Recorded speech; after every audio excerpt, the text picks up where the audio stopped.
So we have a property development business, and I think before we met you, we were always just learning on the hoof. Started many years ago, so cut our teeth on small development, small refurbs. Just buy something, paint it, sell it. That was the first thing, but it's quickly moved into conversions. You buy something and convert it to 3 flats, as an example. So that's how we started. So the project started small, as you grew, your confidence grew. I imagine the ambition was there from the beginning, like you two. Yeah, exactly. Yes. I mean, it wasn't even our field. So, initially we had a car export shipping business, and it didn't take 2 of us to run that. So Neil got into the property side of things, and that's how we started. That's nearly 18 years ago. Yeah. That's been does it feel like it's flown by really fast? I don't know where the time's 2 decades on. Do you know? I think the main thing that I would say that's blown me away is that when we started the property business back in 2001, we had such a passion for it. It was exciting, it was fun, and every day was a phenomenal learning curve, but it was enjoyable. And when we fast forward to 2008 approximately, when we hit the credit crunch, it had become a drag, and it was painful, and it was hard. It was completely the opposite of how it began. And the value you brought for us on a personal level and as a business is that after the work that we did together, it brought that passion back. And that to me is beyond and above everything else. Because I can honestly say if we hadn't had that opportunity, and I think that's the universe dropping that in, how we met in itself was quite interesting. But then when we did do that work together, it was transformational on a personal level. And for people who are business people, or whether it's a career or whether it's their own business, personally for me, business is personal, and as entrepreneurs, it's personal to us. I can't dissect, I can't differentiate. Yes, when we're in business, it's professional, but beyond that, it's personal. Yeah. And it's about humans, and it's about how those human interactions are. And if you're no longer feeling it, you're not feeling the love, and you're not expressing love because it's hard, then there's something wrong. And what you did for us is you fixed that on a personal level as well as on a business level, and that's how we've been able to blossom since we did that great work together. We could just stop there, couldn't we? We could. It doesn't seem to matter what industry people are in, whether it's the professions, the trades, construction, manufacture. It's a human being in a human endeavour or activity. At the centre of that is your abilities, your weaknesses, your strengths, and also some baggage. Because life isn't always smooth running, and I think those things, when they're, if you like, resolved or if you like, mitigated. So if there's a major block in the way of your performance, and that's my job, is to. The way I experience people, it's like they're just not getting beyond a certain point, and then we do some work, like you said, and then suddenly they've gone beyond the point. That's right. So suddenly they've been hitting up against the barrier, whether that's with leadership, communication, delegate, whatever it is, they're coming up against a barrier. And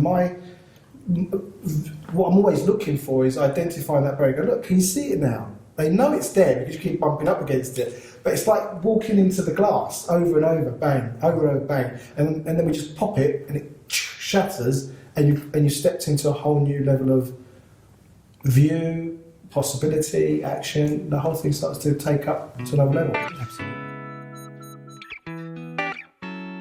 So one of the things we talked about earlier on before preparing was there was like by the way, I've got to say this straight to our audience, is the relationship you two have is one of the most impressive brother, because I've worked with a lot of brothers that work in business, and most of them are quite, funny enough, most of them get on quite well. But your relationship, when I met you, was absolutely, what a great testimony to your parents and your relationship. It was really great. But by your own admission, although the relationship was good and love for each other and respect was there, there was still something off Nirav, how was you was describing Well, earlier on? It was like Your siblings, aren't you? So, Yeah.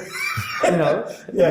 when you're younger and, you know, you're getting on each other's nerves, you chase each other around or give each other a slap or whatever, and you move on. But now, he's bigger than me. I can't do that anymore. So, so you work through it. You know, we're two very different people. Yeah. I mean, he's completely visionary and left-brained or right-brained, whichever that one is, yeah. right-brained and all that stuff. And I'm more down to earth, you know, realistic numbers, nuts and not bolts, realistic. nuts and bolts, detail. But So they both need, don't they? That whole of course. visionary context, vision, and all that stuff, and the detail. You match them. That's actually That's right. fantastic. But there was still something. no, kind of- because absolutely, and but in that there is a different wiring of brains. So the love, the respect, the growing up together, the bonds that are built, you have to rely. You sort of fall back on all of that when you just can't see the problem in front of you from the same angle. You know, you've got to work it through, but you have all that to rely on to understand. Okay, look, you know, it's not about his ego, my ego. It's not about him wanting to be right, or me wanting to be right. You know, there was a lot of that before we had our sessions together. I mean, there was too much of that, to be honest, and that's part of what we didn't. But we don't realise that because we've come through 18 years. Don't know what you don't know. Yeah, and we've come through 18 years of being relatively successful. So let's minus the 10 years. Let's go back. The first 8-9 years, it was good going. So I suppose when the going's good and you're Exactly, everything's fine, success, yeah. that's all part of the. If you can't handle the heat, don't get in the kitchen kind of stuff. Yeah. But when things weren't working as well as they were, and you hit that that point where it became harder and it was more challenging, and it probably didn't bring out as the results weren't there. So then there's the challenges of the relationships. That's right, And a different level than when things are working. Correct, and don't get me wrong, it wasn't ever critical. No. I mean, it was just in our small way of trying to make sure that we became aligned. It's very small, but and that's the thing. The fact that we're speaking about this so much could convey or portray that it was a big thing. On the contrary, it was nothing. Yeah. But it's such a subtle point, and that's part of the magic of what you do. Because thinking back, we weren't even aware of it, or I can't say we weren't aware of it. It was such a subtle thing, as I said, that although you're aware of it, you don't understand the importance of it. We were, to a certain degree, quite not aware of the perception from other people looking at us in just the way we would speak with each other, as an example. But for us, it was completely natural. So somebody else may have looked at us thinking we're actually having an argument. We weren't. not for us. We're always like this. We're just completely. We finished a normal chat. Yeah, You you just- want a cup of tea and then go make a cup of tea. and it was those subtleties that are the small things, but actually, if you want to talk about it on a spiritual level or on the basis of vibrations or frequencies, And it makes alignment. and alignment, And alignment. exactly, and alignment. It's everything. It makes such a difference. And as we touched on, as we touched on before about physics, basic physics. If everyone or something forces are aligned and it's going in a direction, that's optimum. And if there's just a slight lack of calibration, it's going to pull one with the other. Exactly. And that's a subtle difference. And not only did we become aligned, but it's the awareness that we were not aligned, and the fact that since then we're attuned to it. So if we're about to go aligned, we can actually sit down and say, okay, you know what, we need to center and rebalance. So we'll slightly go off and then we'll say, hey, I've been off it a bit, so let's get back in tune. And to have that tool, valuable. To have that tool, it's priceless. Yeah. So all of that, let's say all that, whatever, right? Okay, right. But how is that translated into real results, commercial results? How's that kind of manifested? Because I think you've got some very exciting things to share about that. So the problem, to answer your question exactly, would actually be a disservice to you, because there's so much more depth to what you've brought, and that's just one aspect. But in itself, it's massive. But there's so much more you brought to it. So it's the culmination of all of those things So it's probably more fair to talk about it overall. So it's not just like getting so let's take a car as an example. Just getting the track and the alignment is great, but you've got to tune the engine, you've got to get the guy out there to spend time on the track, you've got to master the track. There's so many other elements. As you start putting them, compounding those different things, then they accumulate to something. Exactly. So the power of how the past has influenced the present was something that I think was critical point in in the way you guys transformed yourselves and moved to another level. Yeah, it was to do with old stories, baggage that just come on board without you even realising. That it is a storage of baggage. Yeah. You're actually... Forget that, you're looking around, you don't see any baggage. There's no There is no baggage. baggage. It's invisible. There's That nothing. invisible elephant that you're carrying, you're Yeah. just, It's not you there. don't realise. Right. It's just normal. Yeah. And I think what you did in within the first 2 sessions, you identified, I think a whole truckload of baggage. Baggage trolley. And you just went like, you don't need that, you don't need that, you don't need that. And within a very short period, within a few months, it completely transformed the way we felt, just the way we walked, the way we carried our shoulders. It was just completely... It took us more back to when we Back in started, those early days. when everything was... Yeah. We loved coming to work, we loved what we did, and so on. And that's the other thing that, I don't know how obvious it is to people that you can't differentiate and distinguish that how well you're doing in business or whatever your career is. It has to all start from within about how you feel about yourself and whether you are or are not carrying any baggage. And when you feel great, then everything naturally just flows. And there's that connection. So part of the magic of what you do helps people on a personal level as well as in their career. It's holistic. This is something I've been saying more and more to people. Is there's no such thing as a business. If you think about it, there's no such thing as a group. The groups, businesses, collectives are all individuals coming together. There are individuals, and within every business is made up of individuals, and they happen to be people with worries, concerns, limits, talents. And the more we can tune and get them fit for purpose, there's an old adage in coaching, I suppose, is about build the people, and the business gets built automatically. But what I loved about what you said is also it went from being hard work, stressful, sometimes kind of tensions, to something a lot more in flow and a lot more at ease, and also. One metaphor I've been using at the moment is getting people into flow. It's a bit like when you see a bird or a hawk just floating on an air, and they're just like they hover. They're almost not doing anything, and they're just holding position. When we go into most business, I see people just flapping around everywhere, and they're like kicking their legs and they're doing everything. It's like nothing seems to be making a difference. But if you get them in flow, in their zone, It's effortless. It becomes a joy, and it's effortless, absolutely. So. Is what I found is a lot of entrepreneurs and business owners spent a lot of time at school and not the most academic people. I don't mean they're not intelligent, they're usually super intelligent. I think you have to be an entrepreneur. But they've kind of gone out of the habit of reading and involving themselves. So they're in the business, they're in what I call the muck and bullets. They're kind of dealing with the day-to-day, the micro, the tedium, as well as the keeping the ship afloat. But they stop working on themselves. And that for me is almost like as soon as you take the power off, say a boat's going on, you just take the power off, the boat just starts to slow down. And at some point, it not only slows down, it stops. And then the tide just takes it where it's going to go, like wherever the business forces are you're reacting to. So one of the things you said that made a big difference was the introduction to audio books, which kind of meant that you were feeding yourself and developing your own thinking as well as whatever work we were doing together. Absolutely. I think having you there, once a week, once a month, whatever it is that you need is one thing.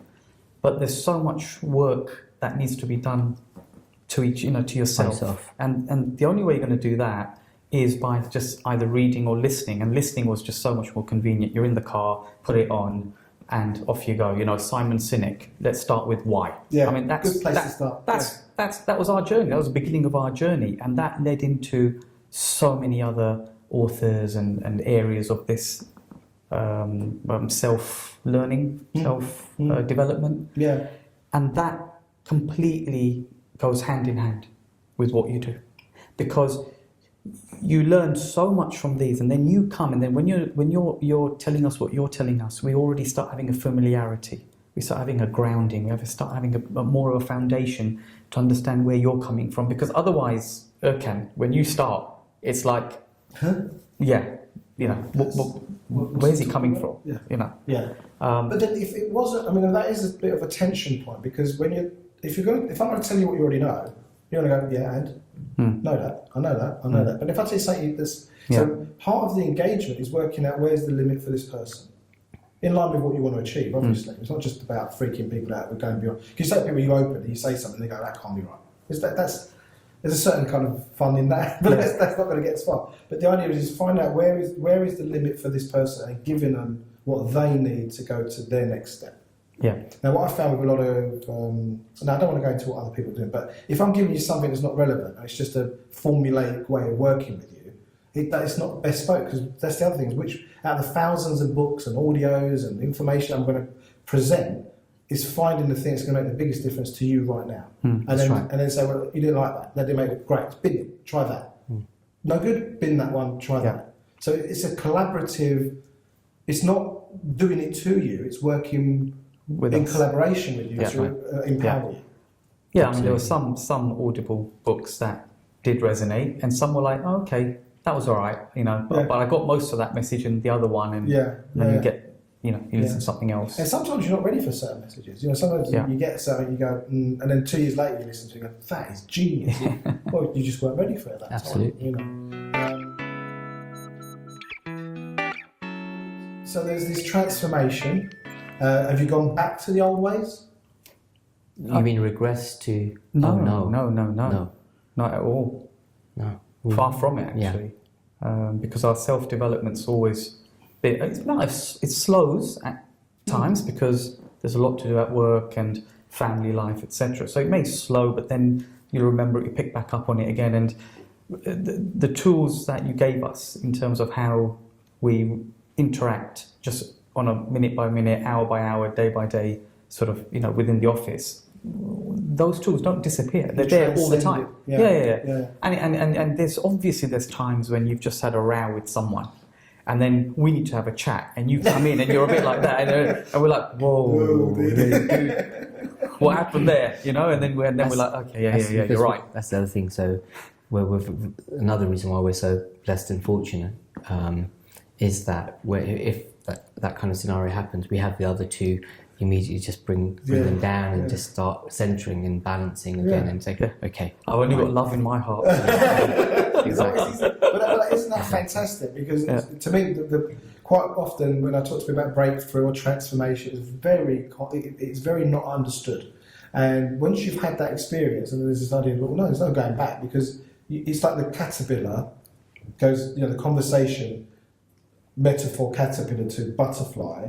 You can't stuff the butterfly back in the caterpillar. No. It's out. It's out at the back. Yeah, that's right. Yeah. And then once you see something, you can't unsee it again. And then also having the fact you guys have got, so again, although you're quite a substantial good business, you're mainly the business in terms of the team, aren't you? You don't have loads of employees. Correct. And you know, you deal with a lot of contractors and things like that. But so at the moment. Yeah, at the moment. But as you build up, so one of the things is as I go into businesses, we establish that within the management or the ownership or the leadership team, and then we kind of permeate that through the business so people have a common understanding. You know, those principles become common tools. Part of the value and the culture of the business. And it becomes instilled. Yeah, absolutely. Yeah, absolutely. So how would you describe, say, the lifetime value of the work we did now was, over 2 years ago, wasn't it? Yeah, about 2 years ago. The lifetime value. Yeah, like, so the knock-on benefit. Oh, no, you can't. How can you measure that? You can't. It's priceless. You can't value it. It's as simple as that. But the answer is dependent to a certain degree upon the client and what they're like and what their issues are and their life and fundamentally how open they are to interact and engage is the right word. Yeah, they've got to engage in the process, and if they don't, then they're not going to get as much out of it. So in effect, it's not only a collaborative engagement, but you've got to be self-actualizing. It's your business, it's your life. The distinctions and the tools is what you make of them. It's going to be the value that they create for you. Absolutely. I mean, if you look at the trajectory, so if you take Jobs, the Apple guy, Steve Jobs. There you go. Him.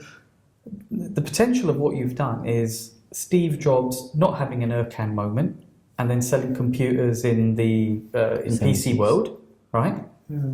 Or to where he's got to and what he did and the legacy he's left. So what I'm saying is that the potential, the trajectory for where we could end up now with after the work we've done together is... Well, I want to I haven't seen this for a while. This is dated October 16. This was a vision and mission document we wrote back in the day.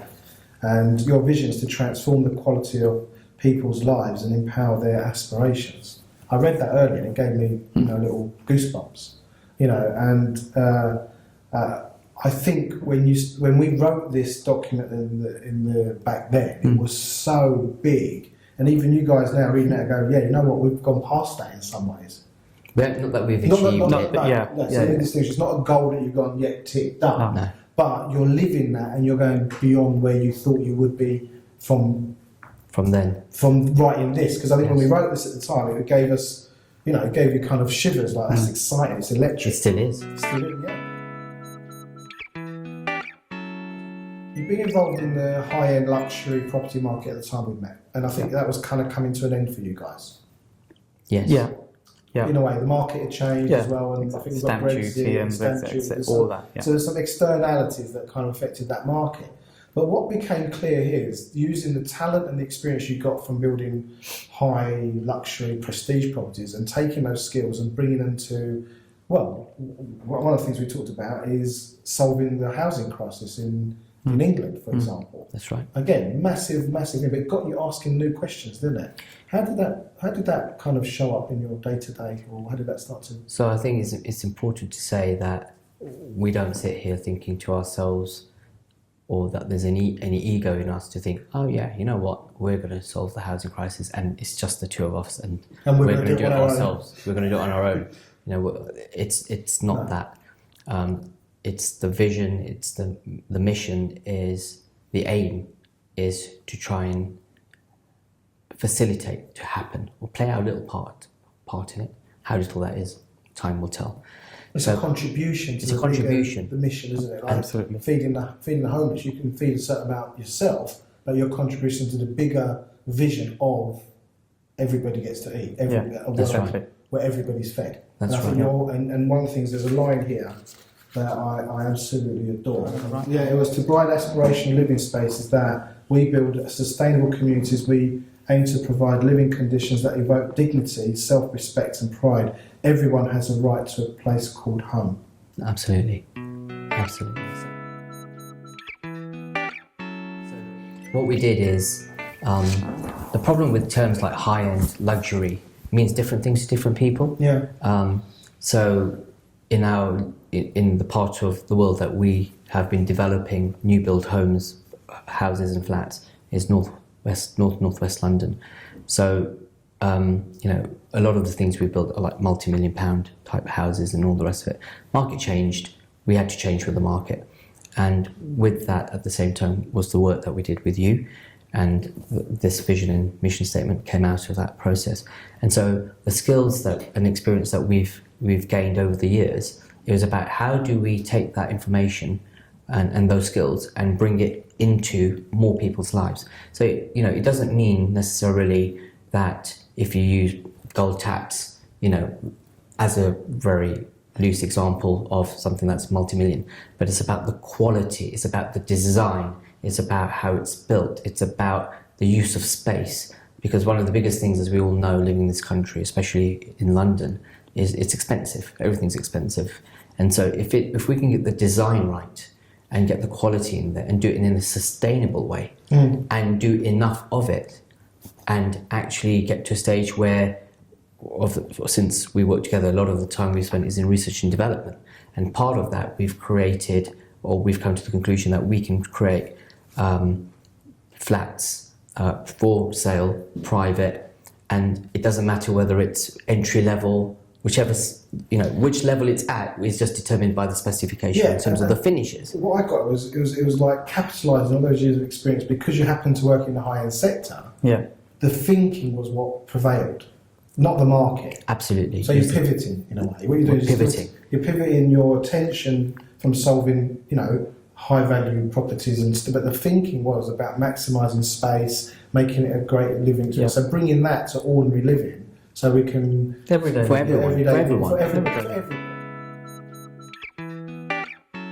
One of the things in the Vision Mission it talked about people owning their own homes, access for families, impacting communities, and you've got a real passion for making a difference to homeless people as well. Absolutely, and also for people, it's not only about people, it's about being able to provide the right type of housing for people based on what their needs and requirements are at that point in time in their life. Yes. So for example, for a lot of people, they aspire to own. Okay, fine, how can we help with that? For some people it's, okay, we want to rent. Fine, how can we help with that? But the overall driving mission is to, as you said already, is how can everybody has a right to a home, a place that they can call home. And that's what will drive through this. But to create that in a sustainable way, and a lot of the things of recent, and we touched on it earlier, is about we've got to do it in a way where we're kind to Mother Earth. Because we keep taking. When are we just going to start giving something back? Because you know what? There's not going to be anything left. No. So we understand that from a construction perspective, development, creating new homes, it actually does take a lot of resource from the earth. And if we can, part of what we're looking at is how we do that in a sustainable way. Not only sustainable for when we build something, but sustainable for the lifespan when people are using it. And what we've discovered in that process is modular construction. And when I say modular, I mean it's built in a factory. And what you then do is the minute you have factory conditions, it's more efficient, less energy, less waste, less people are being disturbed on site, and we don't have the weather and all the problems. Pioneering, because obviously we were starting looking at this 2.5 years ago, wasn't it? That's right. Or a bit more. And at the time you said at that time it was too early because you couldn't get the investment, people couldn't get mortgages on these properties, and so you've been really working. And you've got your first project happening now. It's happening now. That's so right. it's your first case study. But just to be clear there though, modular and off-site construction has been there for a long time. Yes. But all you could do with it was build a school or build student accommodation or build a block of flats which were only for rental because there was nothing to sell. And and the earlier versions were also things like social housing and all the rest of it. So what's happened is, because as you said earlier, we're kind of like SME developers, we're not the big boys. So of the last few years, the big companies have started getting into it to the extent that they've even started creating their own factories. And I'm sure a lot of people have now read about it in the press. It's becoming more and more of mainstream. So part of what we've done is we've looked at the whole process and we've created a system that we can deliver modular blocks of flats, privately owned for sale. And that's something that, from what we've been able to research, nobody at this point in time is doing that as an SME developer. So from a concept, an idea or a passion to transform the quality of people's lives and empower aspirations, you've now really building and developing your own concept. Would you call it concept? Well, it was it's like product. It's Dyson building a vacuum cleaner. Hoover was the name. Yeah. Well, when we made that mission statement, it was all about the why. We didn't know how we were going to do it. No. That's right. What's happening now is we're finding the elements as to how you're going to be able to deliver it. And I think off-site construction is going to help, not just our company doing it, trying to get all the SME developers who are going to find the same barriers to entry that we did. And because we are finding our own solutions for that, we want to be able to then give share that with the other developers, SME developers. I mean, the big guys are doing it. They've got their own factories. They're doing it. Yeah. But the only way you're going to be able to tackle this is that the SMEs take a bit more of that percentage back. They let a lot of it go. They've got to step up. The SMEs have to step up as well. I mean, the government's already recognised this. I think now the annual shortage of housing is running at 230,000 homes every year. And because we're not meeting that number. It was 200,000, they weren't hitting 200. So that number grows every year because the need is greater. And I think the government identified that SME developers, they need to try and promote and encourage them to try and help them to meet this need. And they're looking at trying to encourage them to do it in a modular way, off-site. Because we're already ahead of this, by the end of this year, our first block, modular, we're building 33 flats, a block of flats. And so what we'll then be able to do is try and use the knowledge and experience that we've learned and try and share that with others to help the cause. And that's part of how we meet our vision and mission. So I want to just ask you about the temple. So you've been involved with a temple that's going to be, it's open day in a month or so? It opens next month. So you did that as a voluntary and absolutely. used your professional skills to help them build That's the temple. right. That's right. I think you was already involved with that when we met.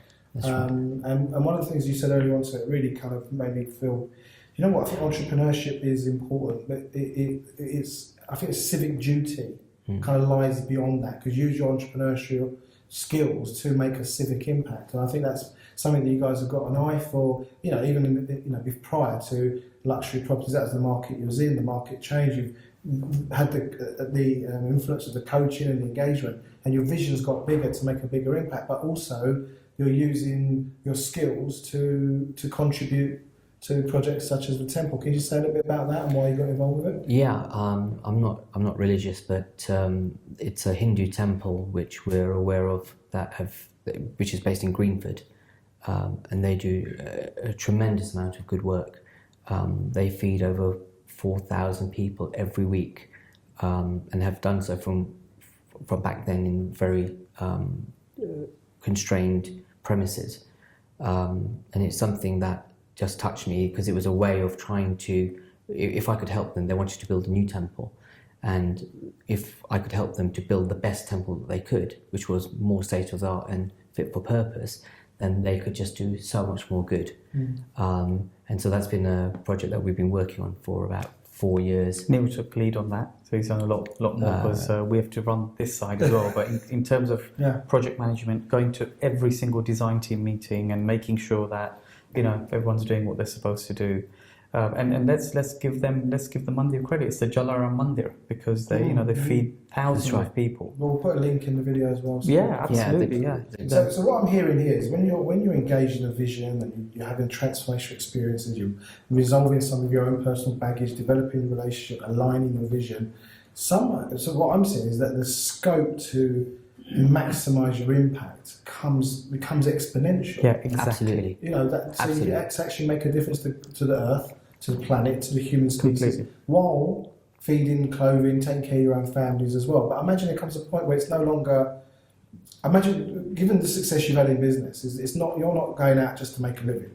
You're going out to leave a legacy, to make an impact, to contribute, like you said, put something back.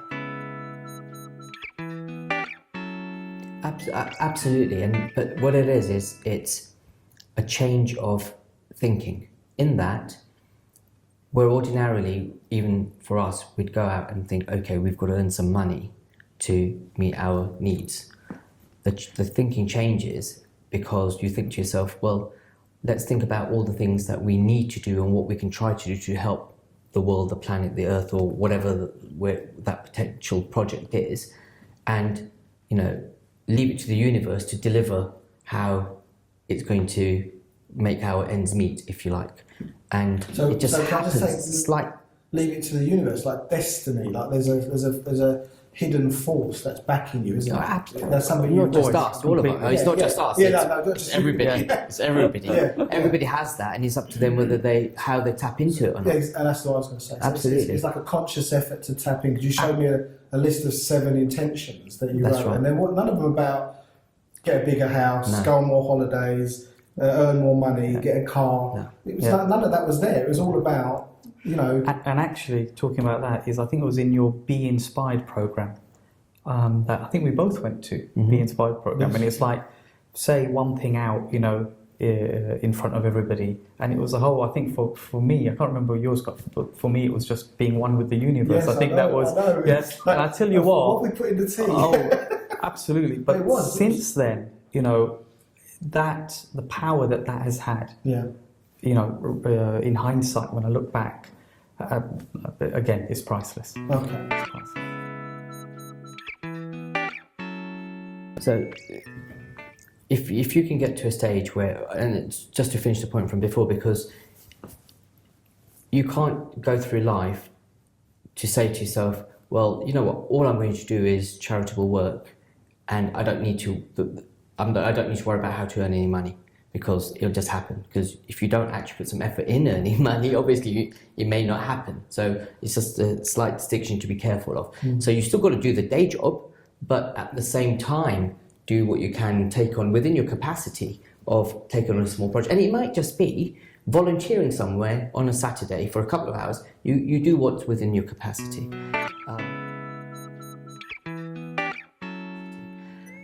But moving forward from there, it's about one of the things that we're looking at is people who are homeless in this country. And when I say homeless, not in the way that the government look at it in terms of they're in a bed and breakfast, because obviously that's an important sector, but in terms of this particular project, it's about people who are actually on the street. And it's about trying to see how we can create these homelessness centres, which will be specifically designed with input from government and from the specialist charities, who we will engage with to try and get them involved to try and run the facility. Because one of the things we learned is not only giving them a bed to sleep in, a warm place to be in, it's about how they're integrated back into society. And that's not our strong point. So get the right people to be dealing with that. But if we can then design and create with an off-site modular solution, so again, it works with Mother Earth as much as we can, create those as a system, and then have them rolled out across the country. And the goal is, you know, I say this, I don't know how I'm going to do it, but I put it to the universe, that within 5 years, we would like to have enough centres across the country such that for the local area there is a bed or a place for any homeless person to sleep in that local area. So there's a bed for every single head that's on the pavement. We want them in a centre. Start safe and warm. And then start building them. Absolutely. And if we can make this model work, then the next step will be, okay, where else in the world is there a need for this? And just start rolling it out. So amazing. So from exporting cars and importing cars to starting your first, you know, refurbs and buying and selling and then building more ambition, to actually becoming socially impacting individuals who actually, you know, are putting something actively back into the lives of other people in the area where your speciality is. Absolutely. You know how to build and develop properties. People need somewhere to live. Absolutely. Although I remember you telling us that we've got to where we got to as amateurs. And I remember that. I remember that. So imagine how far you guys have got, and you're amateurs. You're still amateurs. Yeah, We're still amateurs. But being aware of that obviously means that we can now start trying to become a bit more professional. Isn't that amazing? So there's always another level, there's always another step. Exactly. You know, and back then you were, you know, really top of your game. You know, you're building amazing properties in London, luxury properties, and still, you know, to come and say you're still a bunch of amateurs. You go, yeah, you know what, you get that. And this is going to come up a bit gushy, but I've loved every moment we've been together in a room coaching. And one of the things we've been doing is get a big roll of paper out, we'll put it on this desk. It's like about that wide, you know, design paper, and we draw it out, we talk, we walk around the room, and you know, and it's just been an absolute delight working with you guys. I'm really proud of what you're doing. Thank you. I'm going to watch with great interest in how we can, you know, how it's going to go forward, and if we can be of any value to you going forward with our new proposition as well.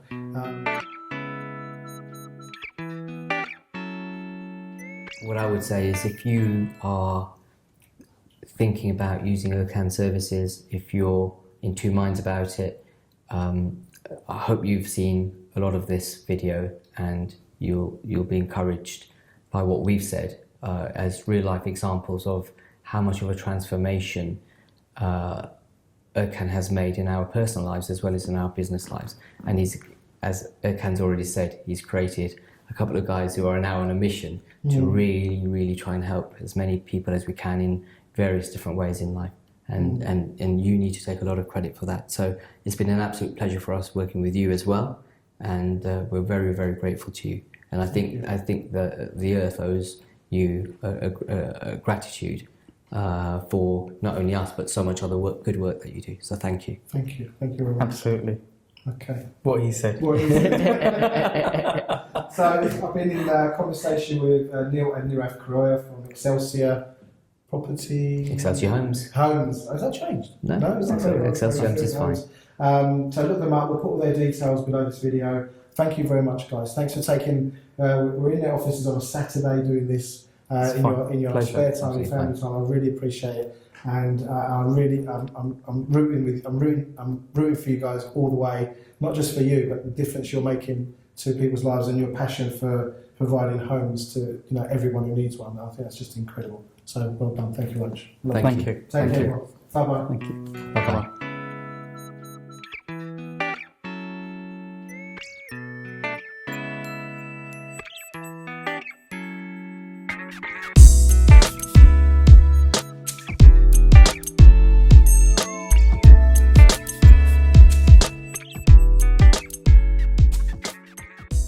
Yeah, you go first.